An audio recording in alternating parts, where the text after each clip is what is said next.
and she did never have any filler treatments, and I think she doesn't need a lot. She's so beautiful. So what we're discussing yesterday night was that I think she would profit on a bit of an accentuation in her cheeks.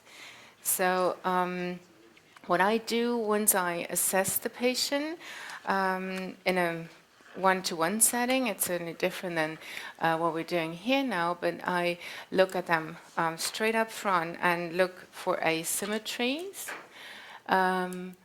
She is a bit more prominent on her right side, I guess. And what I can see here, she has lines. In her peroral area, she has the lines, but not a prominent volume loss in her nasolabial fold. And she's pretty, once you look from the side view, now let's take the pictures 90 degrees and 45, she's a bit flat in her cheek. So what I do is to make patient understand, well, I can do for her, I lift up her malar fat pad and the mid-cheek fat pads, and I show this to the patient in the mirror. And once she thinks that's nice, I go for this technique. So in her, we decided to do the cheek, and for Caucasians, I basically always do, look left please, the lateral approach, and do my fans coming from the zygomatic arch entry point, and continuing with the apex point of the cheek, and doing some fans direction to the piriform aperture.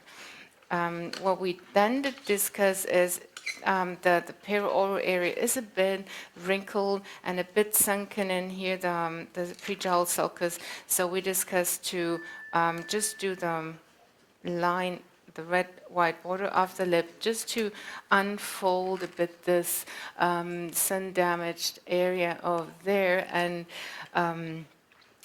do that with the cannula from the angle of the mouth, direction medial. Anyhow, for the corner of the mouth, I'm always using a needle. I use a needle for the philtrum, for the cupid bones, thank you. But for the long run, again, it's the cannula. Yes, I think so too. I didn't show you the injection points exactly. So the first one is located in the middle between the upper and lower margin of the zygomatic arch. I do a little black just to be nice here. It's a little out for the local anesthesia. And then I need these magic cannulas. Then I have the entry hole maker, which is a 25 here. I'm using a 25 now.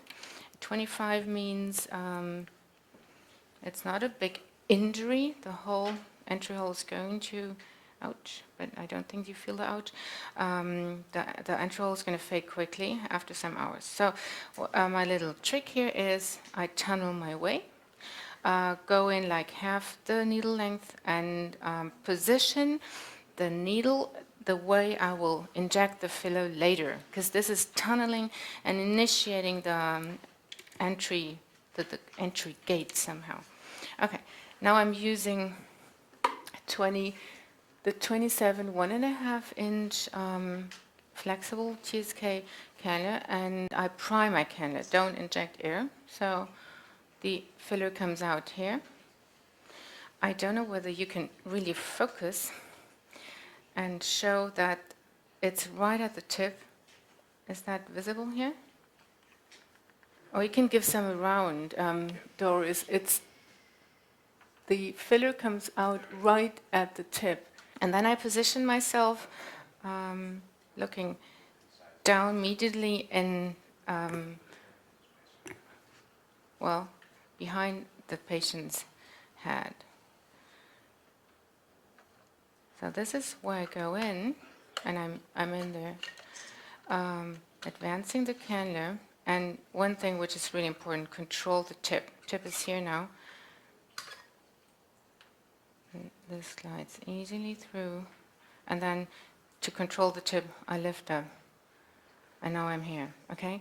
This is exactly, pretty much exactly the point I was showing to you, the apex point.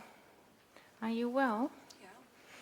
Thank you. So I'm putting a light pressure on the plunger now, waiting until like 0.2 of the calcium hydroxylapatite will lift up and give me the frontal projection. This is how you can bolus with the cannula. And now I'm leaving the periosteum and going back to all the different anatomical layers, and I'm ending up in the subderm. Never inject the radius into the derm in this low dilution, because it might give you a little distribution, then a little bleb. So now I go in second time and do another thread, and it's approximately 0.1 per thread. And look how easy this goes. It's not that you really hate to tell something here. It's just the daily experience I have. And I don't know, is that painful for you? We'll go for the next little blab. So the first fans went down here. The second, I have to fill up the medial part of the cheek. Ouch. This is the little blab for the insertion. And I plan my little entry points with taking account the length of the cannula. So I can reach from this entry point the whole area I will fill up now. Might be a little other ouch. You're doing a great job, thank you.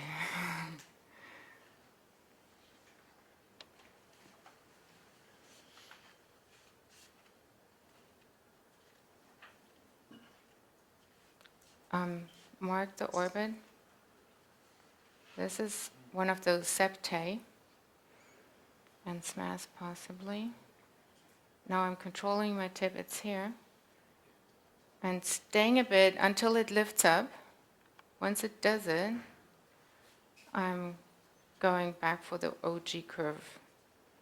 Kind of, drawing around. Okay, there's such a shade on this side, on the other side. Can you see? See how that lifts up? And I did put like 0.1 ml of a radius in now. In order to make quick now and show the lips, I'm going to do the half side later. Please lay back. The entry point is, for me in this case, just in the middle of the angle given by the red and white parts of the lip, corner of the mouth. I'm pinching her, and I'm inserting the cannula very slow. There's always like a half past one kind of resistance, and please close your mouth, and the second as well. So this is looks scary, and for the patient, once they kind of follow the treatment with their thinkings and imaginations, it's a bit taking, but once you do pinch and do it very slowly, it's not of a real harm. Is that right? Yeah, really good. So the hole is facing towards the muscle, right? Well, now I'm in the red-white border, and the hole is down, bevel down anyhow, but I think I'm not in the muscle. I'm still just in this tunnel.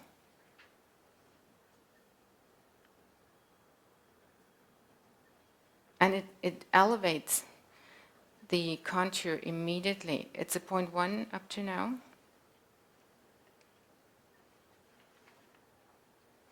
And there the injection systems come into account, because I'm not really tingling here, but it's quite a pressure, even though it's a diluted material. That's, by the way, I even dilute pre-mixed filler with lidocaine, because I like to blend my filler. I like to make it smoother. Once back to the cheek, I don't think we should overfill the cheeks and plump them up. I'm very conservative here, and I might do a touch-up, but I don't think on her, even though on the camera it was not that well visible on the projection here. I think I forgot to do the, the volume on the upper lip. And close your lip, please. I think we should be conservative in all our corrections, because it does, in 90%, less is more. Any question? I might finish with the corner of the lip here. I did inject 0.4 so far. See, I'm quite putting a pressure on the plunger, but I'm injecting very slowly, and I think this is another trick and key. Don't pump this stuff in. It is so weird because it doesn't distribute in a nice way. Do you have a 30 gauge needle? So the corner of the mouth, I do this way. I go for the lowest point, like how far my needle could go, and kind of needle up, file up the U and go all around this U. Something like that.